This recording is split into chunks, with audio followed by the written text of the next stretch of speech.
I'm sending you this. Hey guys, welcome to NNBA live stream. It's our Tuesday afternoon live. It's Nina Hart, president of the NNBA, and Casey Goff, member engagement coordinator.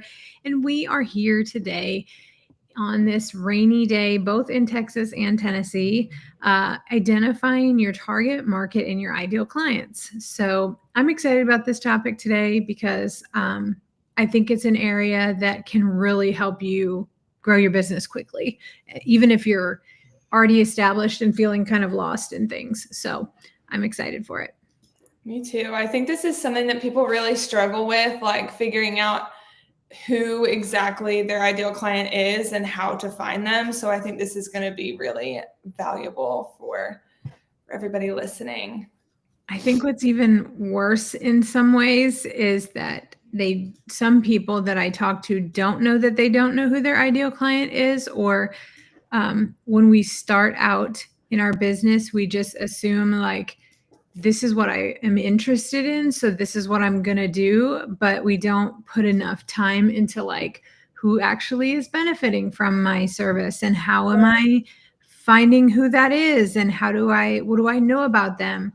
And part of this kind of goes into, I don't know if you've ever heard of this before, but like the avatar exercise, which is my historically least favorite exercise in all the business training I've ever done in my life.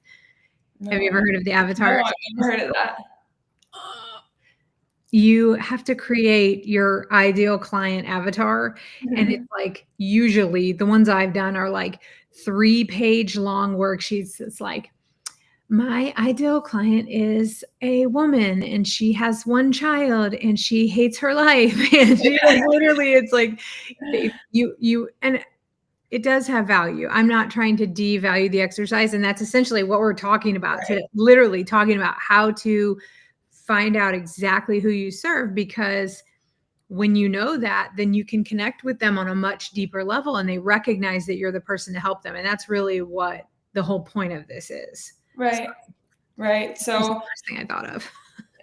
No, I've not heard of that. Something that comes to mind for me is like when you try to like serve everyone, it just can get really overwhelming and lead to a lot of burnout and inconsistency. And I think that's in your marketing. If you're trying to market to single young men and then older women and then kids, like it's inconsistent. You're always going to be like not reaching someone. Whereas if you really like niche down and like get specific, if you know that single moms age 30 to 40 are who you mostly want to reach, then almost everything that you send out can be specific to them. So I just think it's defining your market like really allows for you to find clients that are serious and need your business, and you can get people that you work for and that work for you. You're so right about that. And I really like the way that you kind of put that, because in our mind, I think sometimes we have like this, I guess it's a scarcity mindset, but in this way, it's like more of a large scale. Like I have to reach more people, because if I only talk to single moms age 30 to 40, how many people is that? There's not enough people and I won't get enough clients. And that's really a scarcity mindset. But we kind of trick ourselves into believing that's true because we think more is better. But really what you're talking about here is you're talking about reaching a higher quality of leads for your business. And you're talking about connecting with a higher quality of client for who you want to serve. Right. But if you go into that not knowing that you want to serve, or not acknowledging and not strategizing to the point that you decide you need to serve 30 to 40-year-old single moms, then, who work full time, then you really don't know that information. And so you're kind of throwing spaghetti at the wall, hoping something sticks. And it takes a lot longer to figure out why you're not getting quality leads, why you're not getting high conversion rate, why you're not getting more personal connections, and why you're feeling like your content isn't landing. Yeah. And all of that kind of goes together in the same vein, because it's all related to who you're speaking to and how. Right. What do you think are the biggest mistakes that nurse entrepreneurs make when they're trying to define their audience? Do you think it's that scarcity mindset where they're like, I just don't want to risk losing anyone?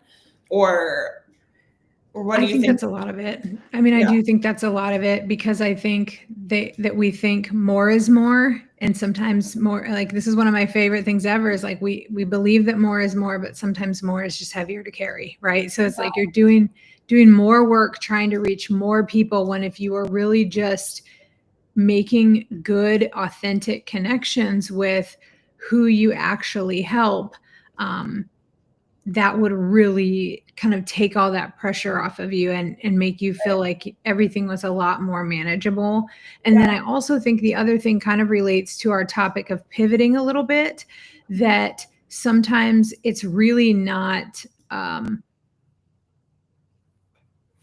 it's really an issue of like time and consistency and showing up, and like, you know, messaging is a lot of it. So you don't feel like, don't just stop as soon as one post doesn't hit, right? One post doesn't blow up and get you 10 clients and you're like, well, this isn't working, right? Yeah. That's, you know, I think consistency is a big piece of this as well. Yeah. So how can nurses narrow their focus without feeling like they're excluding potential clients? This is something that took me a minute to learn as well, because I also felt like, well, what if somebody else wants to reach me, right? And I guess the reassuring thing I can say is they will. Once you establish yourself and who you help, and you're very specific, people will reach out. If you say, you know, I only serve single moms age 30 to 40 who work full time, who are also nurses. You might have a male nurse who says, well, hey, I heard your video today and I work full time. I have my kids, you know, Wednesday through Saturday, and I'm a single parent or co-parenting. Can you still help me? If you felt like your content and your solution still supported a man in a very similar situation that could still have positive outcomes from working with you, you don't say no and turn that person away and say, no, I only help single moms. You would say, absolutely, we'll personally tailor that to help you and the things that you're struggling with. And that would really help me speak better to men as well, right? So it's your business. You get to decide. But one thing I really wanted to say on the how, when you're asking for a specific strategy, an I help statement or a value proposition, also known as a USP or a unique selling proposition, AKA elevator pitch, is what you need to have here. So once you do the loathed avatar exercise, and once you get through defining everything about who you want to help, then you want to define who it is and how you help them.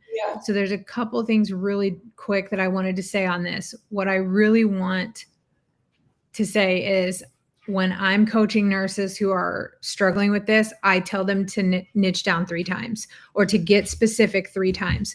So for me, let's use me as an example. I'm a hospice consultant. So I serve, or I help. This is the I help statement. And we want to break it down 3 times. Small to medium, privately owned hospices. Those are my 3.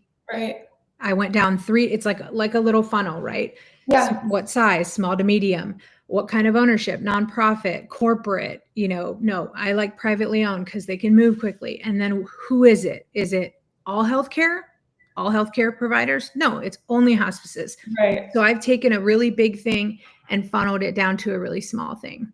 Yeah. And that seems really helpful too, because if you're looking at a list of all the hospices in, say, Texas, it's going to be 100 pages. But if you're looking at the, like you said, the privately owned hospices, just getting specific, small to medium, then there might be 10 pages and they might be really good. You might only get 10 of the pages interested anyways, and you just saved yourself a bunch of time. So, and I think over time, you're going to refine that too, as you see who you like to work with and who's your best fit. So like for me, I knew from the beginning, because I've worked in a super large corporate hospice, that just wasn't the right fit for me. There's nothing wrong with that. I know lots of consultants who that is their target. They want to serve the biggest in the industry. That's great. But for me, I'm really focused on that small private provider who needs like really personal support and isn't looking for a corporate consulting firm that kind of has this package laid out for them that's this, huge commitment. They can't do that. So I'm the perfect fit for them because I can. I move quickly. I'm one person. I'll change it to how they want it. I do exactly what they need. I know what they need, and that makes that the perfect fit for me. Yes, that is really good. That's really valuable. So when someone is looking into their ideal client, like getting specific, what are things that they should look at? Like, is it like values? Like, does that play a part, or like demographics? I mean, I know you said like, you got to get specific and there's certain things, but do you think it should get more specific than that, or? Yeah, I think that's a good question.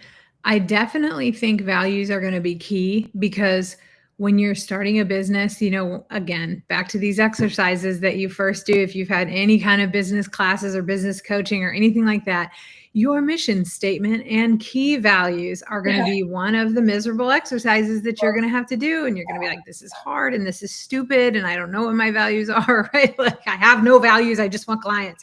No, I'm just kidding. But you're going to have to define those things. And eventually there is going to come a time in your business where those are important because you're going to have a client who doesn't share your values and you're going to feel that friction in a big way. And it's going to be a unpleasant experience for both of you. Right.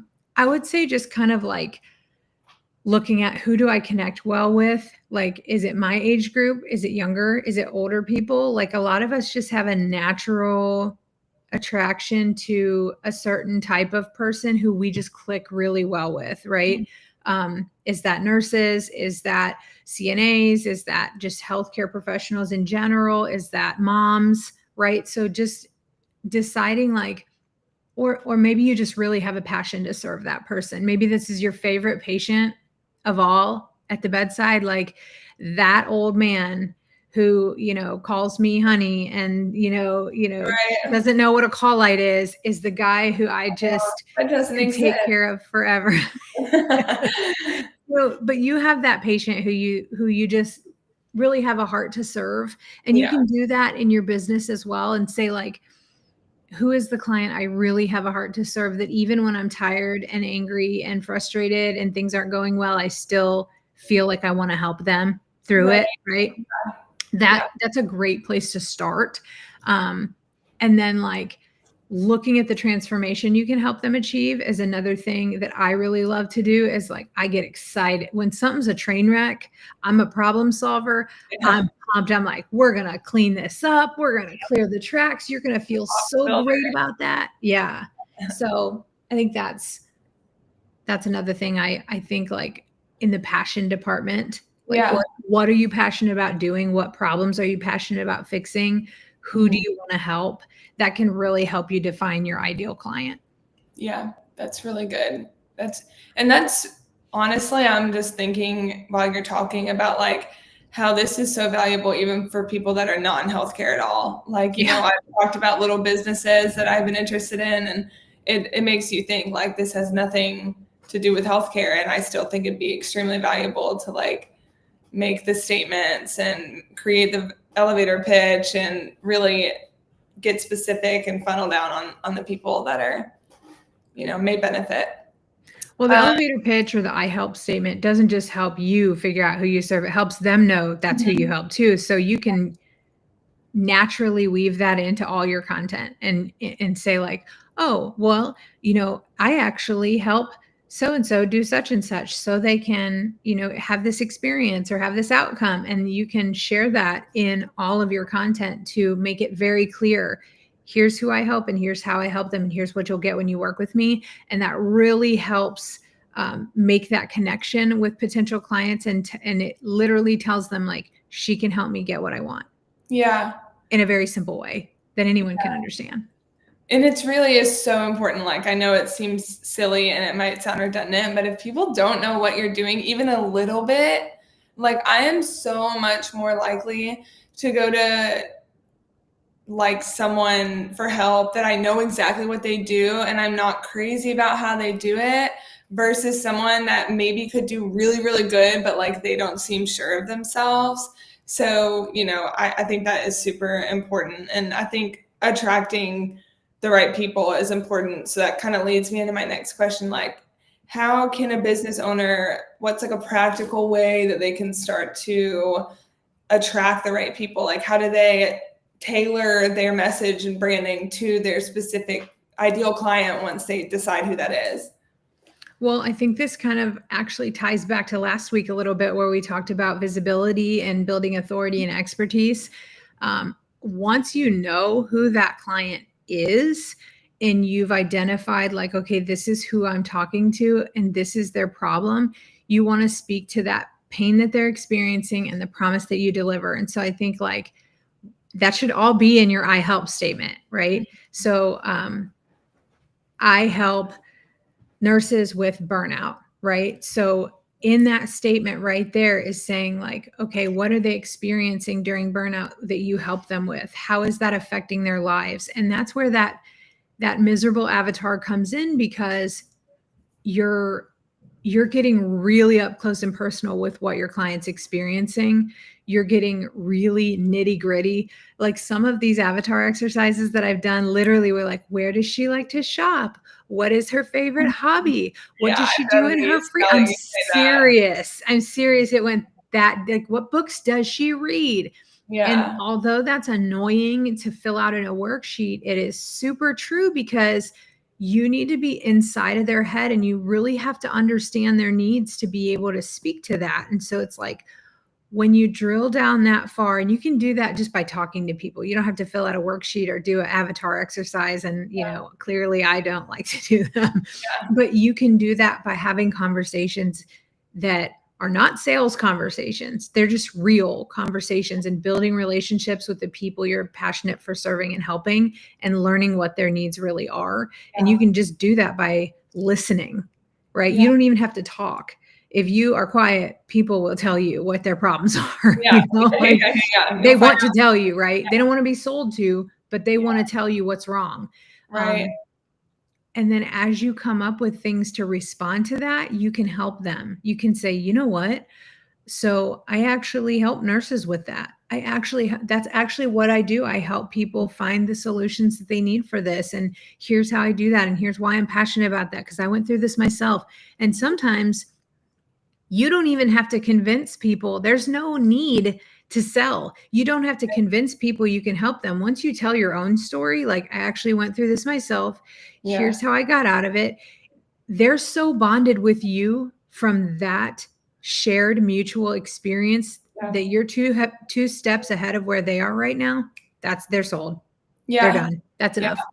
I totally agree with that. I always like tell people I love sales, but I hate selling. Yeah. Like I have never been like the kind of salesperson that's like, hey, look at this new thing we got. Like I've always been like, hey, I brought coffee. Let's like chat. How's your daughter? How are things going? Are you still like having this issue or whatever? And then they'll be like, how are you? And then it kind of gives you a chance to say, oh, it's a little slow. I'm looking for like some clients that are, when I worked in recovery, like I'm looking for some people that maybe need some help at a recovery center. And then they're like, oh yeah, well, actually I know, because you're just like in conversation.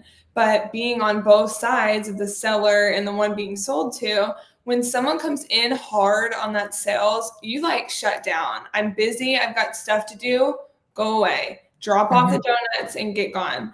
But like, when someone's just coming to chat, like there's always time to chat with one of your girls, So yeah, I think that relationships are huge and you don't really need to sell yourself a lot of the time.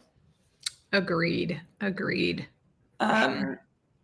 But on like social media and stuff, of course, it is good to like utilize that to sell, because obviously advertising is a huge piece of owning a business and marketing yourself. So what do you think like the marketing strategies that have worked the best and are the most engaging are, at least for you? What have you seen?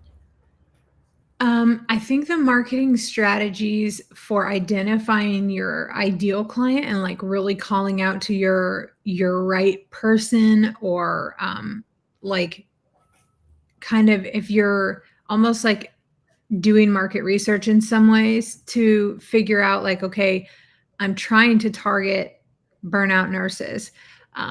One of the least effective things I've seen are the generic ChatGPT AI posts calling all burnout nurses.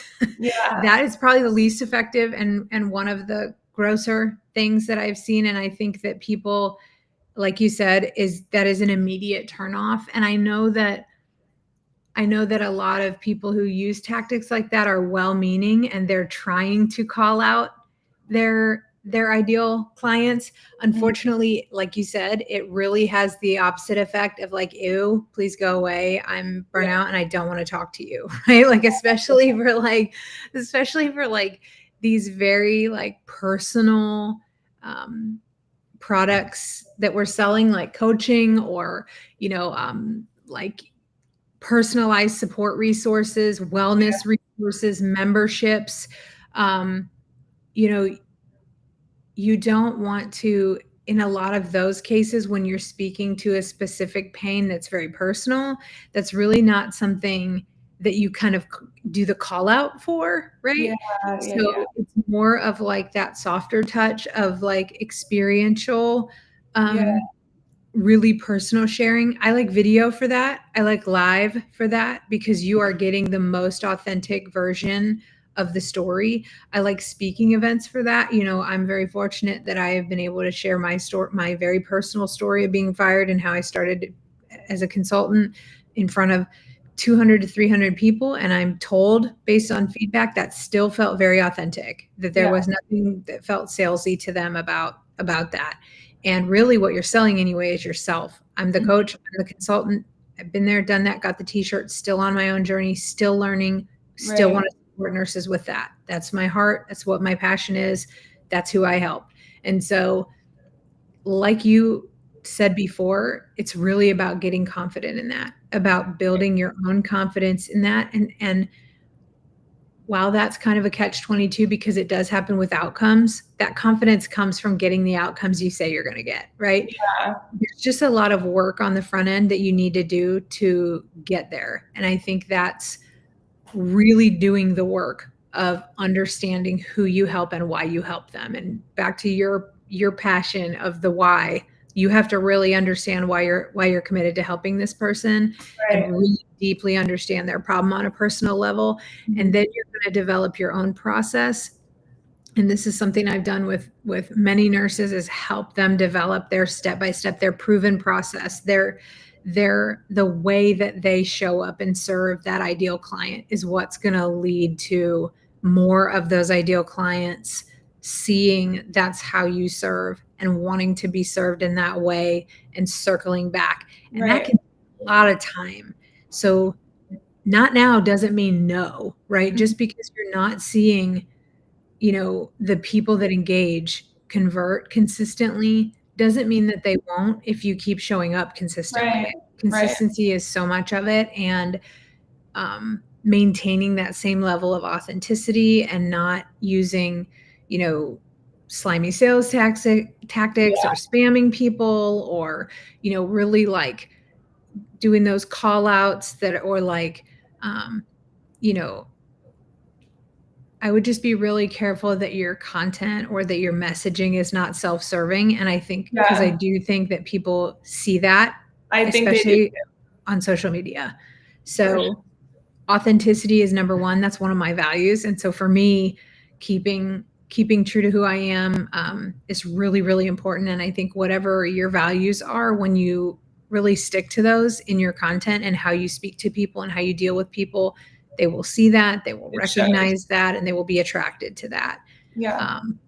And there are people, and once you start to pay attention, there are people that just like you for whatever reason, they just like you, right? And I don't know about anybody else, but I always think like, oh, I'm just, too sarcastic or not professional enough. Or we all have these things that we don't like about how we present and how we come off. And we start to question ourselves. And does that make me less than? Or does that make people not want to work with me? Or is that why I'm not getting clients? Or is that why my business isn't working? And we start to like really personalize a lot of this stuff. Yeah, I get that. Yeah. So being disconnected from the outcome of what happens has been really a revelation for me recently over the last year. This is not a result of me personally and a personality issue for me. You know, my business outcomes are not tied to my personal success and tied to my personal value. So I think like finding the confidence through that can really help you kind of come to that conclusion where it's like, okay, I'm going to consistently show up. I'm going to consistently talk to the person I want to serve, whether or not they buy from me. Yeah. If I was going to work for free because I'm so passionate about helping people, I'm so passionate about helping that single mom from ages from 30 to 40 who works full time. There's those three things that funnel her down to your perfect person, right? I'm so passionate about helping her that although I recognize my services have high value, I'm going to show up and continue providing value and service no matter what happens. I'm not connected to the outcome of every post. I'm not connected to the number of likes. I'm connected to serving this person. And if I'm not messaging that well, then I need to revisit how I'm speaking if I'm not getting that engagement that I'm looking for. It's not an issue of my business isn't worthwhile, my business isn't working. It's how am I connecting? How am I building relationships? Because if I was doing that in a way that served them, they would be showing up. Or maybe I'm not making it clear how I can help them. Or I'm marketing to a niche who can't pay me maybe, right? And we talked a little bit about that. Like you have to have a need and someone who can pay for it, right? They have to need it, want it, and be willing to pay for it. Right. So these are all kind of components that fit together. Yeah, I think that's really super valuable. And I really like how you said just like staying authentic to yourself and not personalizing it. Because I think, you know, especially when you're younger, I mean, I can't say that for too long, not young, because I'm about to turn 30. But younger than what exactly are you saying? I mean, like younger than me. And then you in your business like journey, like for me, it's always been like, do people like me? Do people like me? Do people like me? And like, I think over the last maybe like year or so, like getting more into this, it's been like, well, it's not only about if people like me. And if someone doesn't like you or doesn't like what you're doing or doesn't like what you're offering, it doesn't necessarily have anything to do with you. Maybe they had a coach that burnt them in the past and now they hate all coaches. So if you're a coach, you're written off, you know. Maybe they want to be doing what you're doing and so they can't, you know, they don't like you for that reason. Or, you know, I think staying authentic and true to yourself is so important, because if you lose that, you're not going to be able to like help others to the best of your ability. And the bottom line of everything you just described is that is not your ideal client. Goodbye. Mm-hmm. Right. You know, I mean, like really like everything you just described led to a bunch of math that resulted in that person not being an ideal client who you're looking for. If you've been burned by a coach, I'm not the coach for you. I mean, really, like, you know, like for real, because I'm going to rub you wrong. Right. So it's like, I think that speaking those things in your messaging really helps tell who your ideal clients, who you are and what kind of person you are to work with. And that's part of it is like showing up enough for people to get to know you and being vulnerable and putting yourself out there. There is a lot to be said for that, because people need to feel like they can connect with you enough to get that know, like, and trust. That's really important. They need to have the know, like, and trust to feel connected enough with you to give you their trust and give you their money, right? Yeah. And that's really what it is. They have to feel like there's a trust there that you are who you say you are. You're showing up as who they need you to be, and they can make that next step to work with you. Right. Well, I think that's all super helpful. I think what might be really helpful, that might be something that people could do just to start off, is to start with that I help template, or, you know, write down, do their Google avatar exercises, or maybe we could throw one together, you know. even though it kind of sucks, it might be really good to get specific if you feel like you've hit, if you've plateaued in your business and you're like, I'm just not getting clients like I used to, or if your clientele has shifted and you just haven't went with it yet, maybe that's what you need to do. So I would say, yeah, start defining your target market.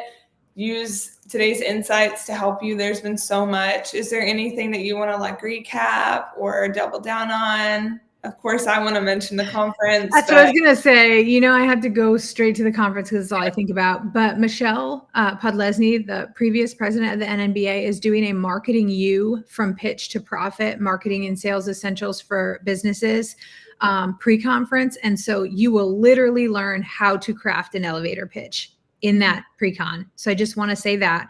And I'm doing a building consulting packages that convert. And if you're interested in consulting, we're going to talk a lot about how you put together packages that help you speak directly to your ideal client. So both of those I know for sure are about targeting ideal clients. So hers is about marketing and mine is about converting, right? And then Donna's doing one about networking, which goes specific or goes in there, you know, not specifically to ideal clients, but that would be really helpful to kind of piggyback off of that. And I will be there for moral support. So I am super excited about that. I've been really excited to see more people showing interest and more people getting registered. And I know I've really been like heavy on this, but if you're watching this and you're interested in exhibiting or sponsoring, huge blessing that they're going quick. But if you were like, if you're waiting on a sign, this is your sign because we can't hold any spots. And once they're gone, they're gone. So yeah, I'm super excited at seeing how many people are sponsoring and exhibiting. And I feel like these are really, really solid nurses that we're seeing showing up in a big way. And so if you're wanting to reach your ideal client, and your ideal client are nurses, or your ideal client are entrepreneurs, or you know you're a coach, or you're a care provider, service provider who targets your target audience is nurses, this conference is the place for you. You know, and we're really here to support you. So reach out and ask questions that you have. We're happy to answer, and we want to hear your feedback. So if this was helpful for you, or if you learned anything from this, or you know, if you've ever done an avatar exercise and you share my disdain for doing them, we'd love to see your comments here. We'd love to hear what you're doing to really separate your business right now, because I do think that really targeting your ideal client is more and more important now, as we're seeing some of these areas get saturated. As there's more opportunities, there's more people taking those opportunities. And so we're seeing a flood of nurses who all want to do high impact businesses. And that's amazing. But as that happens, we're going to keep seeing the need for more and more specialization in each area. And so the more you can specialize your business, the more you can specialize to reach your target market and your ideal client. I think that's going to be really key. I agree. Well, if there's any topics that y'all want to hear us talk about, definitely send them. This is for everyone that's watching. This is not for just for us to talk. We talk all the time. So if you want to hear something specific, or you're struggling with something specific, send me an email, Casey@nursesbusiness.com. I would love to feature anything that y'all want to hear about. Or if you feel like you have a lot of experience on something and you would like to be a guest, definitely send me that as well. We're really interested in bringing some more experts in. So yes, we're super excited about just all the engagement and comments, and we really appreciate you guys watching. We're glad to be doing this. It's fun, and we want to be engaging with members and non-members and supporting nurses who are interested in entrepreneurship and career alternatives. So we're very open to what you want to hear about, what you're struggling with. Like, we can do a whole live stream on just the struggle bus and what we're going through and how we can move through it. and it will be 2 hours long. Okay. Casey is committing to that. Yes. And I think we all go through that. So just having that community and that network of nurses to support you in your business is so important. And we want to be here for you. So send us your topic ideas, send us your struggles, send us if you're participating in any of the challenges we're doing on these lives. And did you do an avatar exercise? What did you learn from it? What did you get from it? Casey wants to hear it all. I She does. do. She really does. So email her at casey@nursesbusiness.com or comment on this live stream and we'll get back at you.